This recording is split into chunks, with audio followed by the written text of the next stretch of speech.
Assalamualaikum warahmatullahi wabarakatuh.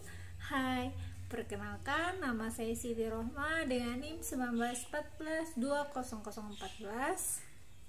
jurusan Perbankan Syariah kelas A semester 6. Dalam video kali ini saya akan membahas sedikit materi terkait untuk memenuhi tugas ujian tengah semester mata kuliah Arbitrase Syariah dengan dosen pengampu Dr. Haji Saiful Bahri, SAGMM. Materi yang akan saya bahas yaitu pengertian dasar hukum, asas dan tujuan arbitrase dan arbitrase syariah. Pengertian arbitrase. Menurut Undang-Undang Nomor 30 Tahun 1999, yang dimaksud arbitrase adalah cara penyelesaian suatu sengketa perdata di luar peradilan hukum yang didasarkan pada perjanjian arbitrase yang dibuat secara tertulis oleh para pihak yang bersengketa.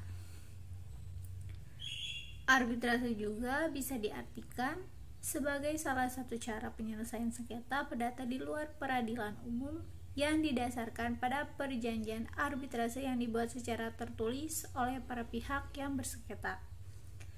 Penyelesaian melalui arbitrase ini melibatkan pihak yang disebut arbiter atau majelis arbitrase yang diberi kewenangan untuk mengambil putusan yang bersifat final dan mengikat. Kemudian, dasar hukum arbitrase. Dasar hukum yang mengatur arbitrase di Indonesia saat ini diatur dalam Undang-Undang Nomor 30 Tahun 1999 tentang arbitrase dan alternatif penyelesaian sengketa, yang di dalamnya mengatur alternatif penyelesaian sengketa melalui cara musyawarah para pihak yang bersengketa, ikhtisar khusus dari persyaratan yang harus dipenuhi untuk arbitrase dan syarat pengangkatan arbiter, serta mengatur mengenai hak lingkar dari para pihak yang bersengketa.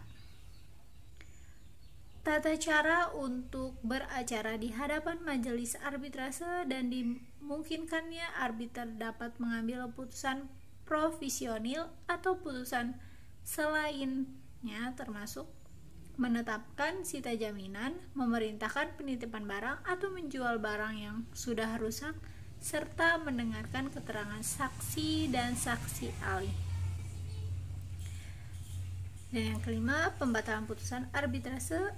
Berakhirnya tugas arbitrase, biaya arbitrase yang ditentukan oleh arbiter. Dan yang terakhir, ketentuan peralihan terhadap sengketa yang sudah diajukan namun belum diajukan. Selanjutnya ada asas dan tujuan arbitrase. Menurut Sudiarto, bahwa asas-asas arbitrase terbagi menjadi 4, yaitu kesepakatan, musyawarah, asas limitatif, asas final, dan binding. Kesepakatan artinya terdapat kesepakatan dari para pihak untuk menyelesaikan sengketa di antara para pihak secara damai dan sepakat untuk menunjuk arbiter. Musyawarah artinya sengketa antara para pihak diupayakan diselesaikan secara musyawarah, baik antara arbiter dengan para pihak maupun antara arbiter itu sendiri. Kemudian asas limitatif artinya adanya pembatalan atau pembatasan dalam penyelesaian perselisihan arbitrase, baik dari segi waktu maupun objek sengketa. Dan yang terakhir, asas final dan binding. Artinya, putusan arbitrase merupakan putusan akhir dan mengikat para pihak. Sedangkan pada akhirnya, para pihak yang menyelesaikan sengketanya melalui jalur arbitrase ini bertujuan untuk mencari solusi yang tepat, rahasia mereka terjaga, serta penyelesaian sengketanya cepat, efisien, serta tidak memakan waktu yang lama, dan pihak yang menyelesaikan adalah orang-orang yang punya keahlian dalam bidangnya, serta integritasnya telah teruji dan menjaga kenetralisannya. Selanjutnya, arbitrase syariah dan perbedaannya.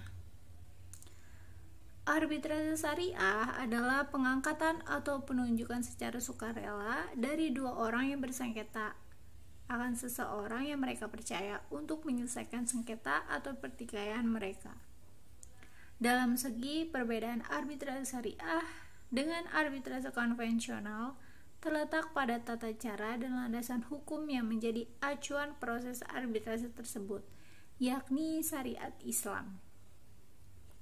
Seperti yang kita ketahui bersama, transaksi ekonomi berbasis syariah berbeda dengan transaksi ekonomi konvensional.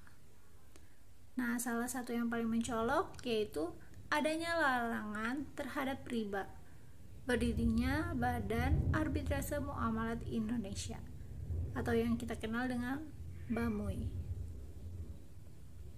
Pada tahun 1993, tidak lepas dari pendapat para pemuka agama Islam mengenai perlunya lembaga arbitrase yang bekerja sesuai prinsip ekonomi syariah. Terlebih lagi, kesadaran masyarakat untuk melakukan aktivitas perekonomian dan keuangan syariah juga semakin meningkat. Demikian pembahasan singkat terkait pengertian dasar hukum, asas dan tujuan arbitrase dan arbitrase syariah. Nah, ada quotes nih dari Dr. Saiful Bari. Beliau berkata, "Knowledge will give you power, but character respect." Artinya, ilmu pengetahuan akan memberimu kekuatan, tapi akhlak akan memberimu kehormatan. Sekian dan terima kasih. Wabillahi taufiq wal hidayah. Wassalamualaikum warahmatullahi wabarakatuh.